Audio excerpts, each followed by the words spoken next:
Bienvenue sur Au-delà de la thèse avec Papa PhD, le podcast hebdomadaire où on parle du rôle et de l'impact que les chercheurs peuvent avoir au-delà du labo.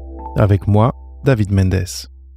Aujourd'hui, j'ai le grand plaisir d'accueillir avec moi Michael Mee et Virginie Pétel-Légaré d'Amplitude VC et du studio Preamp, et pour vous parler d'une bourse, de la bourse Preamp. Mais on ne va pas révéler ça tout de suite. Je vais d'abord vous présenter Michael et Virginie. Et après, vous allez comprendre de quoi qu'on parle et pourquoi est-ce que Michael et Virginie sont ici aujourd'hui et qu'est-ce qu'ils veulent de vous, l'auditoire de Papa PhD. Donc, Michael Mee est directeur chez Amplitude Ventures, le principal fonds de capital risque du Canada dans le domaine de la biotechnologie et de la santé. Après avoir obtenu son doctorat en génie biomédical dans le laboratoire de George Church à la Harvard Medical School, Michael a travaillé chez Flagship Pioneering dans le domaine de la création d'entreprises. Chez Flagship, il s'est concentré sur le développement de 2 entreprises de microbiome dans les domaines agricoles et thérapeutiques, sur la cofondation et le lancement d'une nouvelle plateforme thérapeutique et d'une entreprise de thérapie génique et, plus récemment, sur le développement de nouvelles entreprises dans les domaines de la mise au point de médicaments basés sur l'IA et de l'édition génique.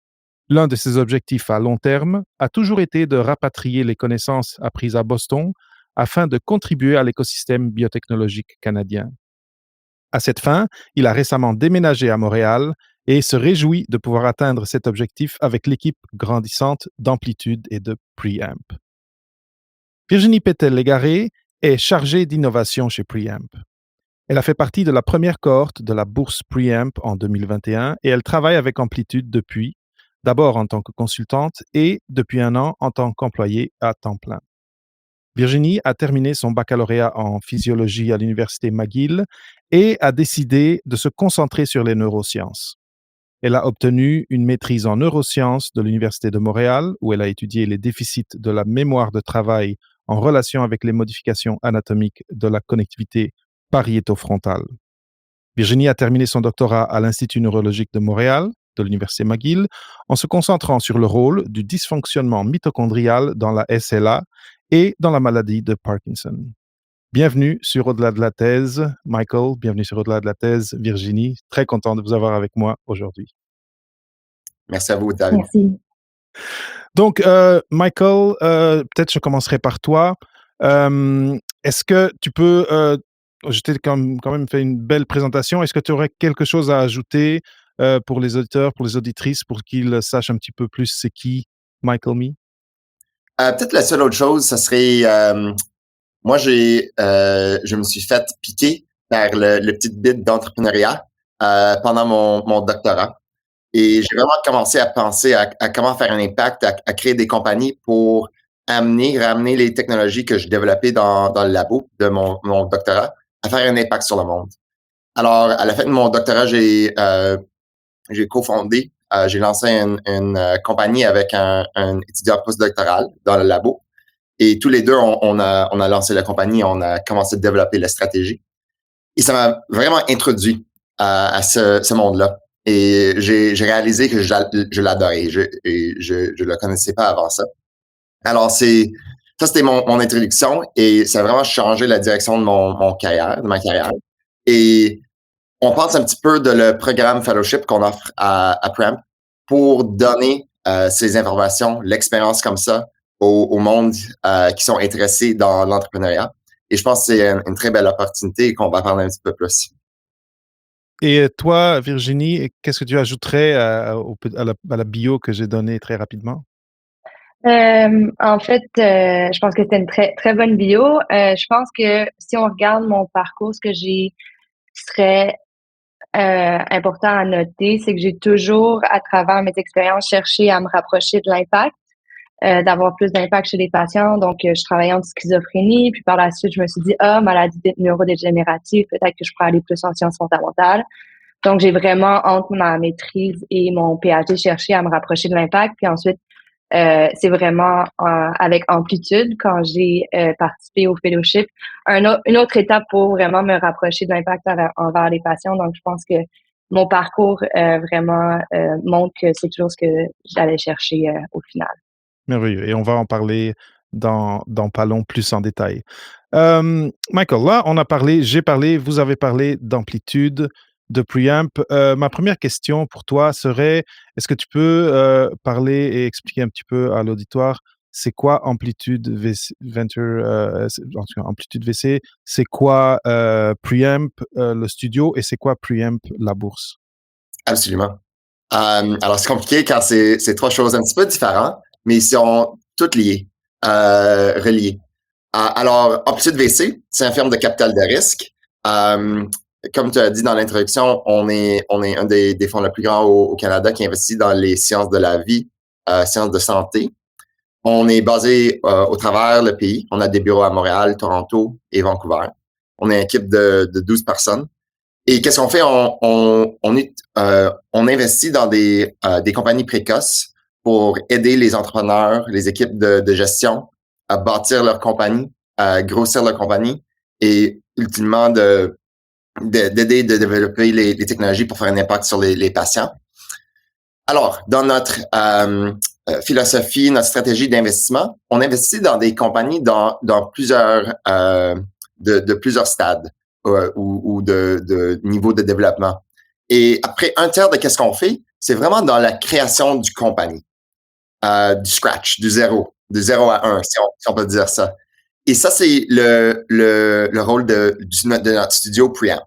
Alors, Preamp, c'est vraiment une équipe, un compagnie qui est visée et toutes les énergies, les efforts, c'est sur les créations des compagnies.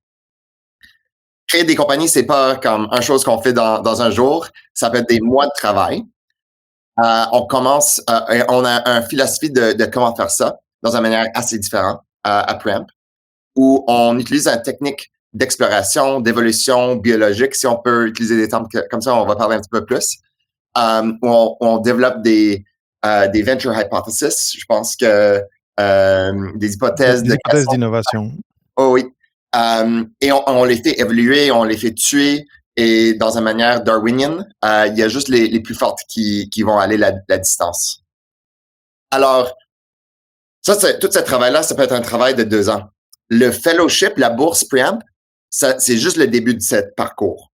C'est le parti de l'exploration et d'introduire aux étudiants doctorales, post-doc, des MD des fois, c'est comment développer ces nouveaux concepts, des visions des compagnies. Et on pense dans deux axes le but du programme, la bourse Preamp. Un, c'est sur le développement du talent, et on va parler un petit peu plus de ça, de ces jeunes cerveaux, ces jeunes aspirants, comment les inspirer, les éduquer, les motiver à prendre ce parcours d'entrepreneuriat. Mais aussi, il y a la partie de le développement des idées, de qu'est-ce qu'on va bâtir à Preamp dans les années qui s'en viennent. Mais déjà, ça m'apporte, moi, une question qui est la suivante. Déjà, quand on rentre dans le milieu académique, souvent, il y a une espèce de sentiment que le milieu entrepreneurial, on l'a laissé en arrière et c'est un monde à part. Et là, et toi et Virginie, vous me dites que, eh bien non, on peut vivre sur un pont entre les deux, la recherche et l'entreprise. Je trouve ça surprenant, et je trouve ça surprenant que des jeunes chercheurs qui viennent d'être formés, qui viennent d'avoir leur doctorat, peuvent être impliqués, et j'aimerais que tu développes peut-être un petit peu encore, Michael. C'est quoi le rôle d'un jeune, donc si quelqu'un dans notre auditoire est dans cette, disons, démographie-là, c'est quoi le rôle dans cette expérience Preamp et éventuellement dans cette expérience de création d'entreprise? Absolument, absolument. Alors, un couple de points qu'on peut toucher dessus. Un, c'est que on a un philosophie à Preamp et dans la bourse Preamp que l'entrepreneuriat, c'est quelque chose qu'on peut enseigner. Et t'es pas né un entrepreneur ou un créateur d'une compagnie, mais c'est les capacités, on peut les entraîner et on peut les développer. Et c'est un petit peu ça qu'on veut faire dans la bourse Preamp avec ces étudiants, les jeunes chercheurs qui ont les aspirations de créer des compagnies. Et peut-être aussi de dire, comme si tu as cette énergie d'entrepreneuriat, l'évidence ou les données pour ça, c'est pas nécessairement que tu as lancé une compagnie. Je me souviens la première fois que moi puis Virginie on s'est rencontrés, elle me parlait de comment a été la première étudiante dans le labo de son doctorat. Elle a tout fait. Je suis comme, ça, c'est un esprit entrepreneurial, ça. Un esprit entrepreneurial. On roule les manches, on veut construire quelque chose. On veut avancer, on veut développer des affaires. Et c'est vraiment des jeunes et des jeunes chercheurs avec cette énergie-là qu'on veut ramener dans le programme de bourse de Preamp. Car nous autres, notre but, c'est on veut les montrer les stratégies, comment penser stratégiquement au début de le développement de ces compagnies, quels sont les concepts qui peuvent aller la distance, qui vont attirer beaucoup de capital qu'on a besoin dans cette industrie. Ça coûte beaucoup, beaucoup d'argent de faire des essais cliniques. Et on doit avoir des grandes visions pour attirer une équipe, pour attirer le capital. Et on veut inspirer le monde. Comment faire ça? Et alors, le rôle de ces étudiants pendant l'été de la programme de bourse, c'est de travailler main en main avec nous autres, de plonger dans des nouveaux endroits, des nouveaux domaines de sciences et de développer des hypothèses de création de compagnie, de demander ces questions et si c'est possible de faire ça. Et essayer d'imaginer qu'est-ce que le futur pourrait être basé sur ces technologies, sur ces nouveaux observations dans la biologie. Et donc, Virginie, on a parlé de ton passage au doctorat, bien sûr, de toi qui roule tes manches pour tout lancer dans un doctorat. C'est à quel stade de ton parcours doctoral tu as eu l'idée, ou en tout cas ton horizon s'est ouvert vers peut-être je pourrais aller vers le côté entrepreneurial? Parce que c'est pas, je veux pas dire que c'est pas fréquent, mais c'est pas un chemin, en tout cas instinctif, quand on pense au parcours académique.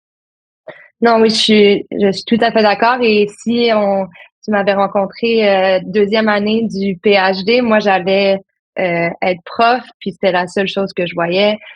J'ai toujours dans mon parcours visé la carrière académique. C'est vers la troisième année de mon doctorat que j'ai réalisé que peut-être j'avais une vision tunnel, puis qu'il y avait probablement d'autres options qui s'offraient à moi. Je me suis dit que le PhD, c'était vraiment un bon moment de vraiment regarder toutes les options qui s'offrent à moi et pas nécessairement celles qui sont claires sur le chemin. Donc, c'est à partir de ce moment-là que j'ai commencé à regarder diverses options. Moi, ce que je voulais faire, c'était de me rapprocher de la translation de la science, de rapprocher de l'impact. Donc, j'aimais vraiment la science que je faisais sur le bench dans mon PhD. Je trouvais que c'était super intéressant, mais je trouvais que c'était très loin de quand est-ce que ça va arriver aux patients. Donc, je cherchais vraiment des manières différentes de vraiment me rapprocher de la translation. Puis c'est à partir de ce moment-là que j'ai commencé à faire un profil LinkedIn, à regarder les différentes opportunités. Puis j'ai eu la chance justement de tomber sur la bourse Preamp. C'était la première année, donc j'étais pas trop certaine de comprendre ce que c'était, mais c'est vraiment la curiosité qui m'a vraiment poussée à appliquer. Moi, ce que je voulais faire, c'est est-ce que je peux me mettre dans un milieu où je vais apprendre davantage, puis je vais voir la science d'une façon différente avec des gens qui sont impliqués dans l'écosystème de la biotechnologie, puis vraiment apprendre à regarder la science de manière différente. J'avais aucune idée si j'avais aimé ça. Moi, je suis académique, je veux être un prof, mais je pense que je me suis vraiment laissé donner la chance d'aller explorer puis d'aller regarder d'autres points de vue. Puis je suis vraiment contente parce qu'après ça m'a donné l'option de choisir évidemment la voie académique, la voie entrepreneuriale. Puis je pense que c'est ça que la bourse m'a amené, c'est vraiment une perspective différente sur comment je pouvais utiliser mon parcours académique. Très bien. Et donc, j'imagine que tu as trouvé ce programme, donc la bourse Preamp. Il y a eu sûrement des sessions d'information, ou en tout cas du matériel à lire, ou des choses pour que tu comprennes c'était quoi. C'est une fois que tu as lu ça, dans tes mots, c'est quoi qui t'a convaincu, OK, je vais investir du temps là-dedans, même si, comme tu dis, l'académique, pour le moment, c'est le trajet que je vois pour moi. Qu'est-ce qui t'a attiré? Qu'est-ce qui t'a convaincu une fois que tu avais trouvé le programme? Je pense qu'une des choses qui, en premier, j'ai appliqué, puis c'est la période d'application, on va peut-être en parler, mais il y a beaucoup d'entrevues, donc il y a une couple d'entrevues où on parle avec les gens d'amplitude, puis ensuite il y a une entrevue où on vraiment présente une idée de science qui est intéressante. Donc, juste ce processus-là, rencontrer des gens, de parler aux gens, j'ai commencé à avoir l'idée que c'était quelque chose qui était intéressant, mais honnêtement, si je suis honnête, j'avais aucune attente particulière. Ce qui m'a convaincue, c'est vraiment un mot qui était dans l'application, qui était créativité scientifique. Puis ça, c'est quelque chose que j'ai toujours vraiment apprécié. C'est pour moi la partie la plus intéressante de science, qu'on est capable de, au début de son PhD, d'émettre plein d'hypothèses, puis de penser à plusieurs options. OK, je vais essayer d'aller prouver ça ou je vais essayer d'aller tester cette hypothèse-là. C'est vraiment la partie qui est la plus intéressante de science pour moi. J'aimais pas tant faire les expériences moi-même. J'aimais plus l'idéation, puis de comprendre la science. Donc, je pense que c'est la créativité, puis la découverte de nouveaux concepts scientifiques, puis aussi ce qui m'intéressait, c'était de passer 3 mois à explorer de la science qui était hors de mon PhD. Donc, j'étais rendue à la 3e année, très concentrée sur ma petite protéine dans ma petite organelle. Puis, j'avais envie de vraiment take a step back, puis de vraiment regarder, OK, on peut aller regarder toute la science possible, puis vraiment aller en oncologie, en cardio, me rapprocher de ce que j'avais fait aussi dans mon baccalauréat en physiologie, que c'était vraiment regarder la science de plus haut et de moins précis. Donc, c'était ça qui m'excitait, euh, puis qui m'a poussé à appliquer au fellowship. Quand moi, j'ai lancé mon compagnie après mon doctorat, moi, j'avais les blinders. J'étais à marteau et je cherchais le clou de cette technologie que je l'ai développée. C'est où je devrais l'appliquer. Et je pense que c'est rare ou c'est pas chaque fois que le concept ou les technologies, les sciences que tu travailles dans ton doctorat est une base forte pour lancer une compagnie. Mais ça ne veut pas dire que tu peux pas être un entrepreneur et commencer une compagnie. Et le système et le programme de bourse de Preamp, c'est un petit peu une manière d'aller, comme Virginie dit, d'aller chercher, de toucher dans des différents domaines, de penser dans une manière stratégique, dans une manière entrepreneuriale, dans des endroits divers de ton entraînement doctoral et les sciences que tu travailles. Et si moi, alors, le fin de l'histoire de mon lancer la compagnie, c'est après 8 mois, j'ai réalisé c'était pas une bonne idée. Pas parce qu'on n'a pas identifié un bon problème à appliquer la technologie, mais il y avait d'autres technologies qui pourraient être appliquées dans cet endroit-là. Et nous autres, au début, on n'a pas fait assez d'itérations entre comment j'appelle le domaine de solution et le domaine de problème. Et c'est vraiment une manière plus dynamique où on change les idées, on fait évoluer les idées. Encore, je vais le dire, c'est rarement la première idée que tu as qui va aller la distance. Et le manière qu'on pousse les jeunes chercheurs et tout le monde à Preamp de penser différemment et dans cette différente approche de création des concepts et des idées que je pense est vraiment important pour être capable ultimement de lancer des compagnies qui vont aller la distance, qui vont être des compagnies reconnues au monde pour leur science et qui vont ultimement faire un impact sur les patients aussi. Mmh.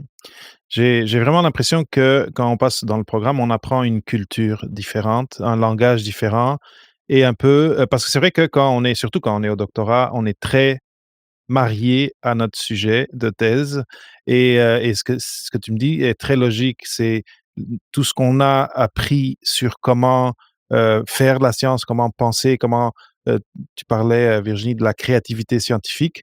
Ça veut dire que ces outils-là, un peu plus transversaux, on peut les utiliser dans plusieurs domaines différents. Maintenant, donc je suis totalement d'accord avec toi, ça a beaucoup de sens. Maintenant, je suis très curieux de demander à Virginie comment, ça s'est passé de se dire: «Je vais faire ce programme» et comment tu as géré l'emploi du temps, disons, pour avec ton doctorat. Mais avant ça, j'aimerais, parce que les gens nous écoutent, je suis sûr qu'ils ont très hâte de le savoir. Qui peut postuler au programme et quelles sont les compétences recherchées dans les gens qui postulent? Donc, je pense que ce qu'on recherche vraiment, c'est des doctorants, MD, postdoc en sciences de la vie. C'est des gens qui ont l'esprit entrepreneurial et comme Mike a dit, l'esprit entrepreneurial peut être vu et fait de différentes manières.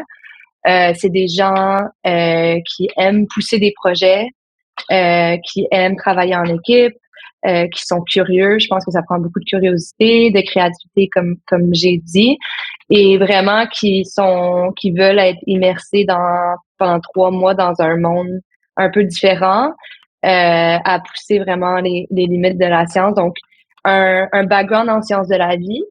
Moi, je pense que ce qui est vraiment important de dire aussi, c'est vous n'avez pas besoin. Des fois, ça peut être un peu intimidant. On applique pour une bourse dans un fonds d'investissement, bla bla bla. Vous n'avez pas besoin d'avoir toutes les connaissances en finance et en business. Ça, c'est ce que vous allez peut-être être exposé à, plus à la stratégie. Puis l'autre chose qui est importante à dire, tu as mentionné le commitment puis la façon de gérer le temps, c'est un temps plein aussi. Là. Donc, c'est des gens qui vont être capables de prendre un été à temps plein pour pouvoir participer avec nous. Oui, et je vais juste rajouter aussi comme pour renforcer, on n'a vraiment pas une sélection sur le domaine où tu fais tes études, autre que être touché sur les sciences de la vie. Alors, ça peut être du monde qui vient du camp bio, du IA, développement des algorithmes, mais qui sont visés sur des données biologiques, par exemple. Alors, c'est vraiment du monde de tous les backgrounds. Car nous autres, comme Virginie a dit, on a l'intention de faire travailler le monde sur des projets qui sont pas de leur domaine où ils ont fait leurs études. Car pour nous, c'est une manière d'avoir une autre perspective sur la science où tu n'es pas dans le dogma, si je peux utiliser ce mot-là. Et ça donne beaucoup de créativité de développer des nouvelles idées. Et le deuxième point que je voulais dire, c'est on essaie de ramener des jeunes chercheurs, des étudiants, des postdocs qui sont à peu près 1 an à faire le changement de peut-être un trajectoire académique pour un trajectoire industriel. Et quand nous autres, on trouve que c'est dans ce temps-là où on peut vraiment les aider. On a un portefeuille de 20 compagnies au travers le pays, dans tous des domaines différents, où on essaie de faire des introductions aux fellows et on peut vraiment faire ces introductions pour lancer le prochain chapitre de leur carrière. En tout cas, je trouve que c'est inspirant si vous écoutez et que vous avez cette curiosité et cette créativité. Il y a une adresse courriel à laquelle vous pouvez envoyer votre CV pour postuler. Le résumé en anglais, là, ce serait pas le CV académique, mais la version sans toutes les publications, etc., plus abrégée. Donc, c'est fellowship@amplitudevc.com.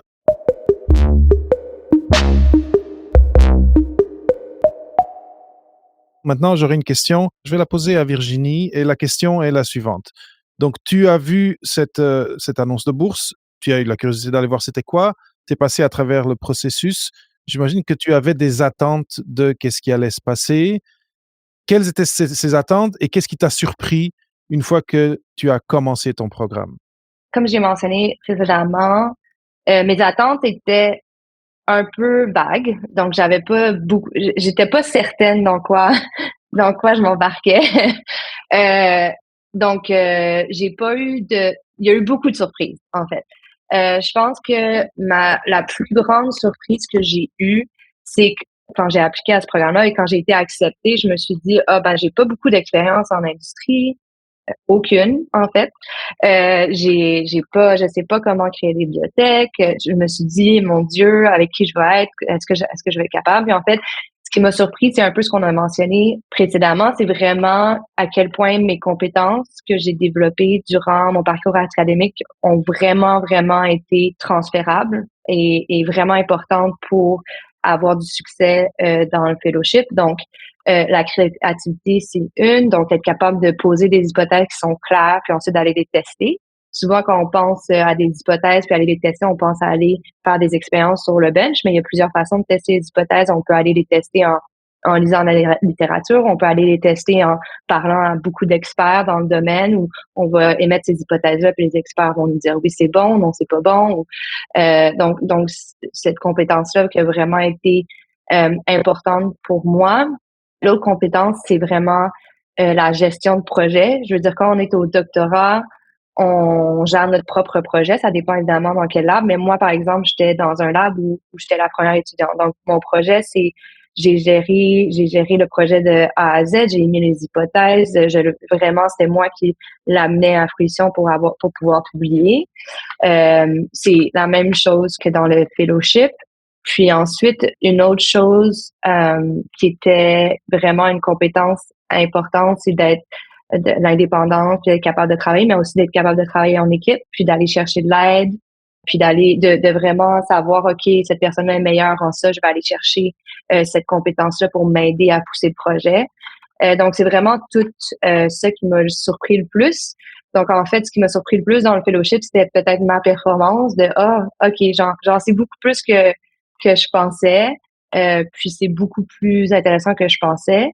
Puis la dernière chose aussi qui m'a vraiment surpris, puis je pense que c'est la raison pour laquelle je suis restée avec Preamp et Amplitude, c'est j'avais vraiment la vision avant de faire le programme, la vision académique, puis j'avais l'impression que si je partais de l'académique, j'allais plus faire de sciences, que j'allais plus avoir de liberté dans ma créativité scientifique. Puis en fait, ce que j'ai réalisé, c'est que c'était quand même le contraire.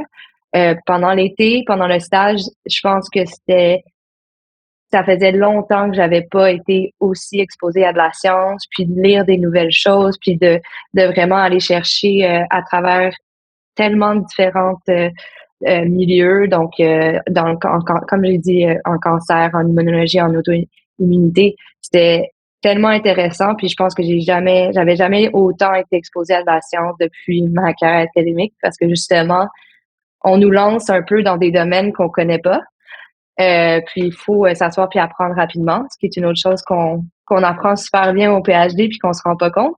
Je pense que la majorité des doctorants sont capables de, si on dit apprends ceci en une semaine, en 2 jours, on est capable d'aller chercher l'information puis de comprendre puis d'assimiler rapidement. Puis ça c'est quelque chose qui est super super important. Puis je pense qu'on oublie qu'on a tous, on développe tous cette capacité-là durant notre doctorat. Oui, une des principales capacités transversales, en effet. Heu, donc ça, c'est ce qui t'a surpris, de comprendre que tu pouvais nager dans cette piscine-là assez facilement, que tu avais des gens, auxquels tu pouvais accéder pour t'aider là où tu avais des lacunes. Hem, Maintenant, en termes plus, de structure du programme, donc là, on a parlé de ton vécu, mais quelqu'un qui arrive, à quoi ils peuvent s'attendre en termes de structure? Comment ça se passe? C'est l'été? C'est quoi la temporalité? Est-ce qu'il y a des modules? Est-ce qu'il y en a un de vous 2 qui peut nous donner un petit, résumé rapide de la structure du programme? La bourse, donc c'est, comme j'ai mentionné, temps plein durant l'été, donc c'est 3 mois durant l'été. Et les 3 mois sont divisés en 3 cycles. Donc, chaque cycle, on commence avec des équipes. Donc, c'est souvent des équipes de 2 à 3 personnes. Puis, on va leur donner des idées de départ sur lesquelles, à Preamp et à Amplitude, on pense, durant toute l'année, on pense vraiment à aller chercher la science. Puis, on se dit, OK, cet espace de science, en ce moment, nous intéresse. On pense qu'il y a beaucoup de potentiel d'innovation. Donc, on aimerait ça aller l'explorer plus en détail avec le fellowship. Donc, au début du mois, on va donner ces idées de départ aux équipes. Puis à partir de ce moment-là, les équipes ensemble vont commencer à émettre des hypothèses. C'est souvent des idées un peu folles, ce qui est vraiment bien parce que c'est des idées justement, on n'est pas dans notre domaine, on sait pas trop, mais on fait juste des hypothèses, des idées folles de et si on pouvait faire ça, et si on pouvait faire ça, et si on pouvait faire ça. Puis à partir du moment où on a plein d'idées un peu folles, là, on commence à faire, OK, bon, lesquelles font du sens, puis lesquelles on aimerait pousser un peu plus puis aller développer. Donc, au début, c'est vraiment de la créativité. Puis comment est-ce qu'on fait pour justement décider de les développer? Ça va être vraiment en allant parler à des experts. Donc, une chose qui m'a surpris que j'ai pas mentionné récemment, c'est que écrire à des experts, des profs dans n'importe où dans le monde, puis leur dire j'aimerais parler de ta science, beaucoup de gens répondent puis sont vraiment excités de répondre aux questions. Donc ça, c'est vraiment le fun. Puis une autre façon aussi de décider ce qui est intéressant, c'est de mettre plus la faisabilité puis aussi l'impact que ça pourrait avoir. En termes de temporel, c'est vraiment quelque chose qui est collaboratif. Donc, à chaque jour, les équipes vont rencontrer leur leader, qui va être quelqu'un d'amplitude ou de preamp, qui va vraiment les diriger. OK, ça c'est bon, tu devrais aller regarder un peu plus de ce côté-là, nanana. Donc, les gens sont pas tout seuls. Ça, je pense, que c'est important à dire, surtout dans la créativité.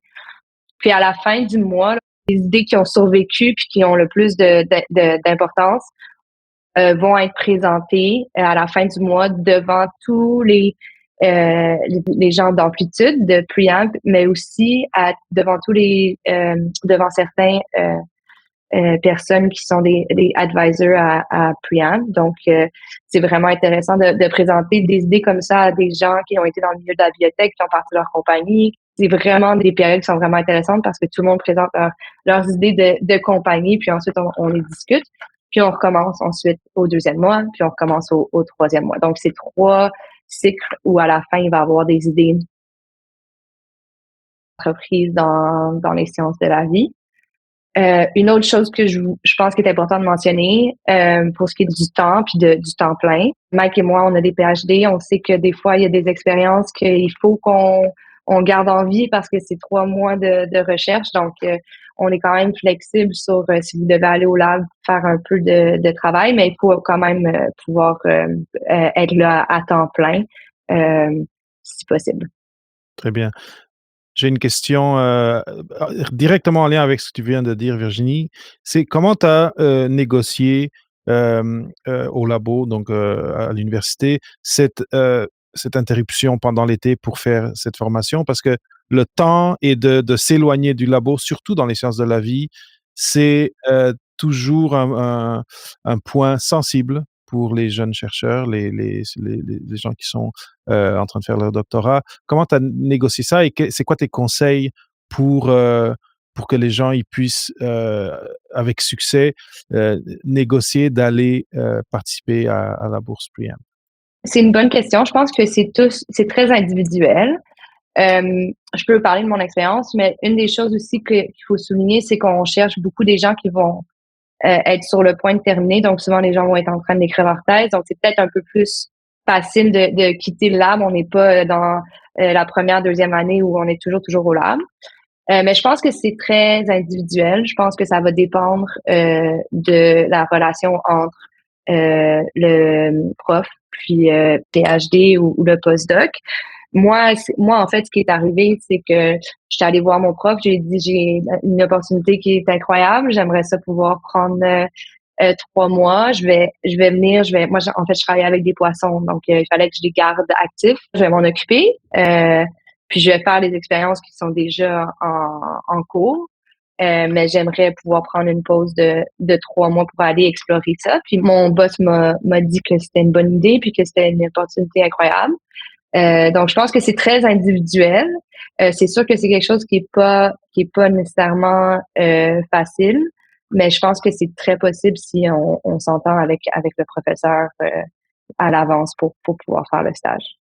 Et rapidement, une autre question qui me revient de ton commentaire exactement maintenant, qui est là maintenant, bon, finalement, tu travailles avec Amplitude, mais pour ceux qui pensent, bon, je vais faire ça, je ne sais pas si je vais aller dans ce domaine-là par après, et ça peut être pour un de vous deux.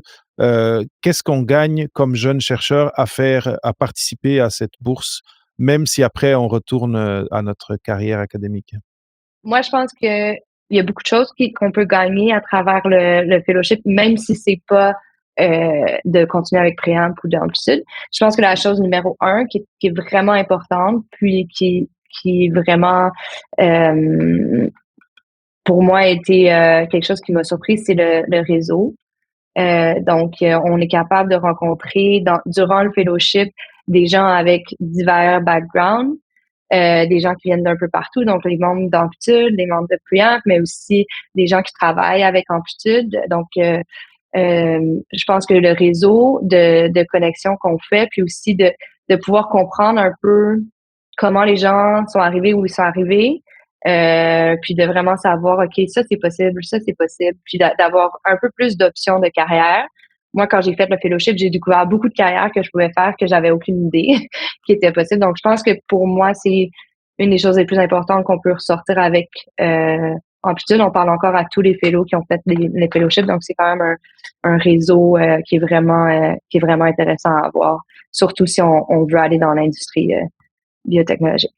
Le réseau, très, très, très pertinent. Mike, quelque chose à ajouter?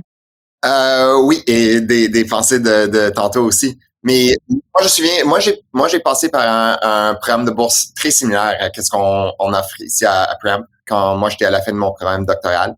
Et moi, j'étais pas certain. Moi, je faisais des interviews postdoctorales à des institutions académiques. Je donnais des présentations, etc.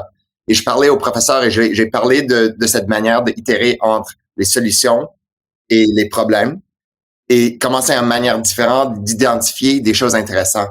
Et tous les professeurs étaient comme, on devrait tout faire ça.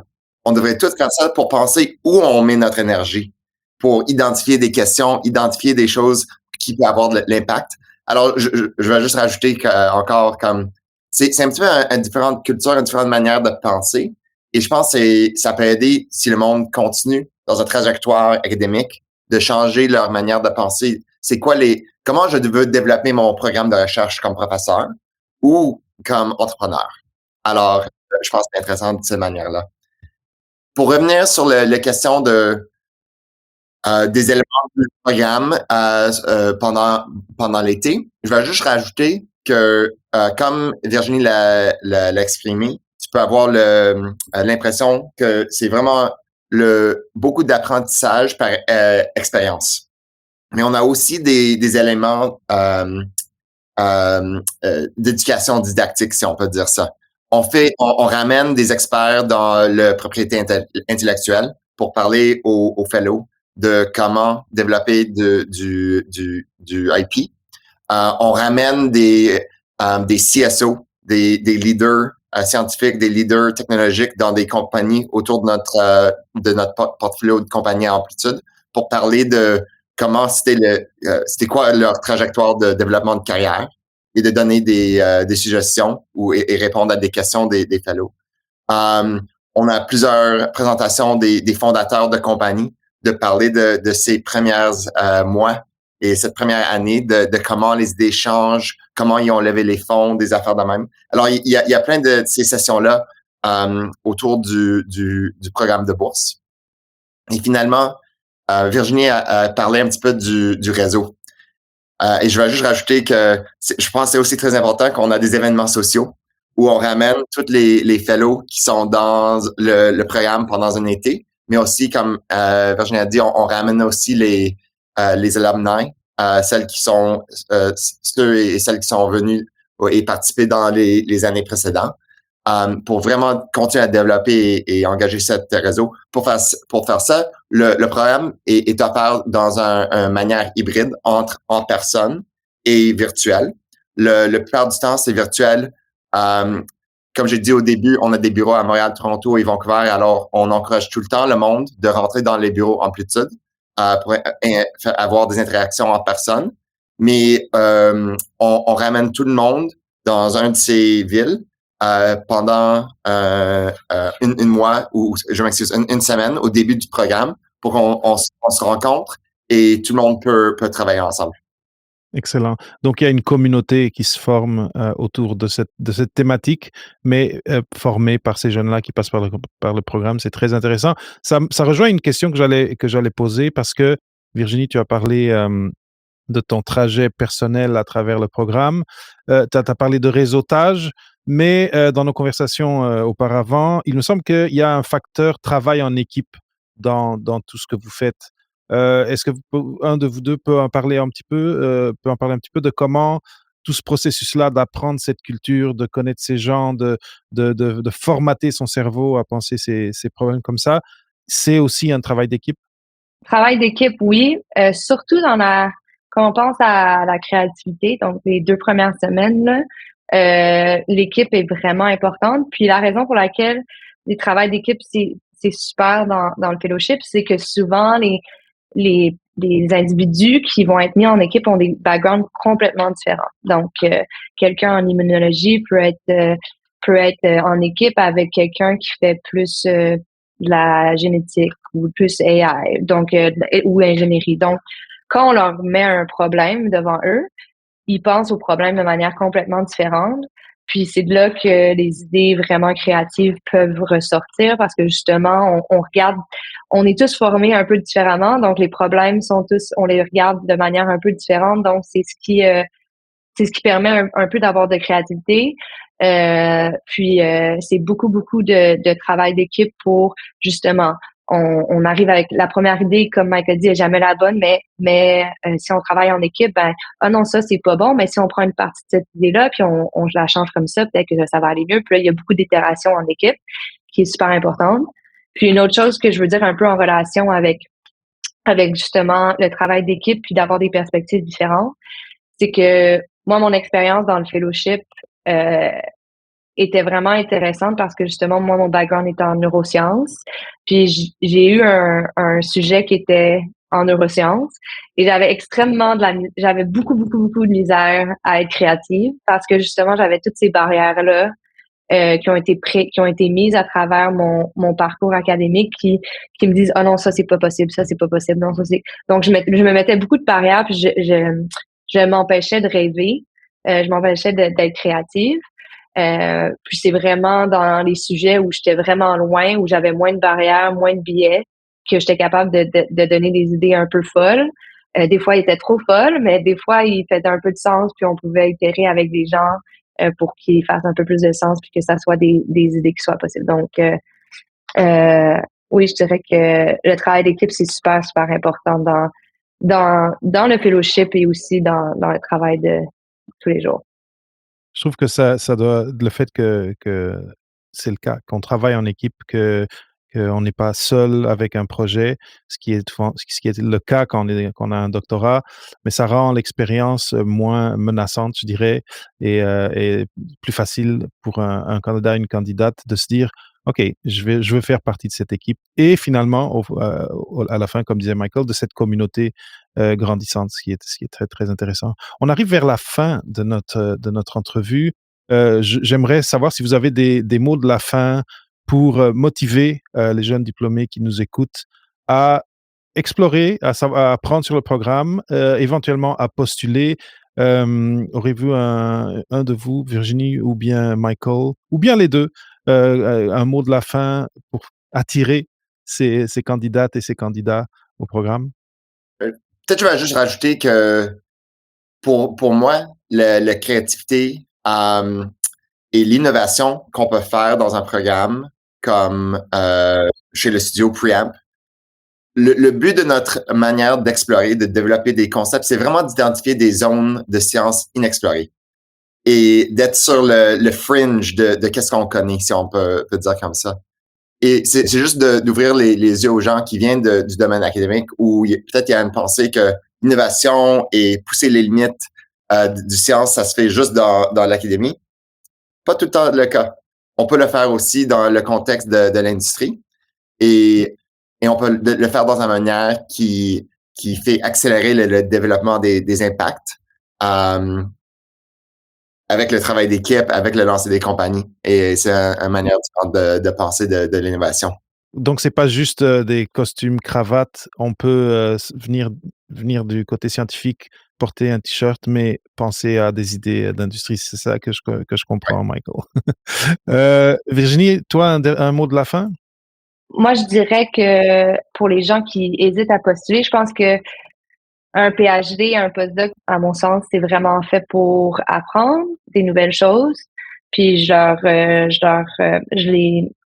le fellowship, c'est vraiment la bourse, c'est vraiment une façon d'apprendre des nouvelles choses. Donc, je vais aller explorer les différentes options, même si c'est pas la bourse, de juste ouvrir ses yeux à l'innovation. La bourse, c'est quelque chose qui est super intéressant, mais je pense de vraiment de penser, d'arrêter d'être dans le mode de tunnel académique, puis d'essayer d'ouvrir ses horizons. Puis je pense que la bourse, c'est vraiment un pas qui est vraiment intéressant pour débuter, d'arrêter d'avoir la vision tunnel. Donc, j'encourage fortement les gens à appliquer au programme. Je suis d'accord. Je trouve que c'est un programme qui donne un gros coup de pouce aux jeunes chercheurs, jeunes chercheuses, qui se permettent d'aller être surpris. Parce que tu l'as dit, Virginie, toi, tu as été surprise. Donc déjà, tu avais découvert ça, mais après, tu as été surprise positivement, une fois que tu es rentrée et même que tu es restée avec eux. J'espère que ceux qui nous écoutent, s'ils ont cette curiosité, s'ils se demandent est-ce que je peux ouvrir un peu l'horizon de mon projet de vie comme jeune scientifique, de se permettre d'aller être surpris par le programme de bourse Preamp et d'aller apprendre cette nouvelle culture qui est celle de l'industrie, celle de l'entrepreneuriat, qui n'est pas hermétique à des gens qui portent des costards cravates et qui a besoin de cerveaux comme les vôtres, vous qui écoutez, et bon, comme ceux de Michael et de Virginie. Je trouve que c'est très inspirant.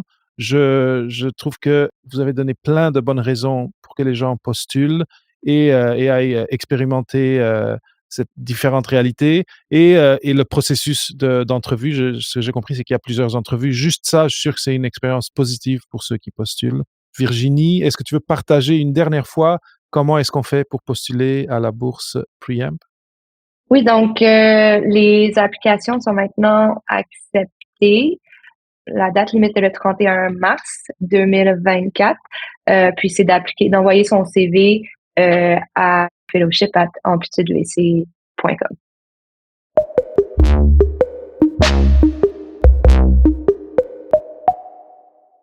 Virginie, Michael, merci énormément d'être passé sur Au-delà de la thèse avec Papa PhD. C'est un bonheur pour moi de pouvoir avoir un épisode comme ça qui est tellement aligné avec la mission que je me suis donnée avec Papa PhD en 2019.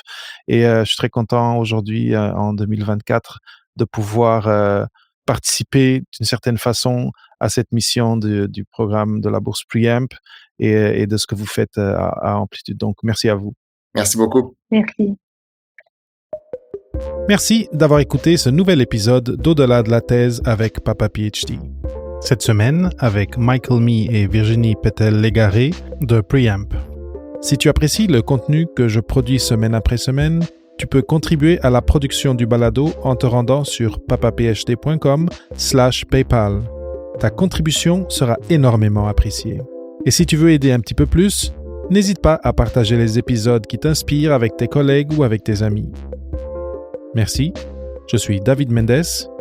Au prochain épisode d'Au-delà de la thèse.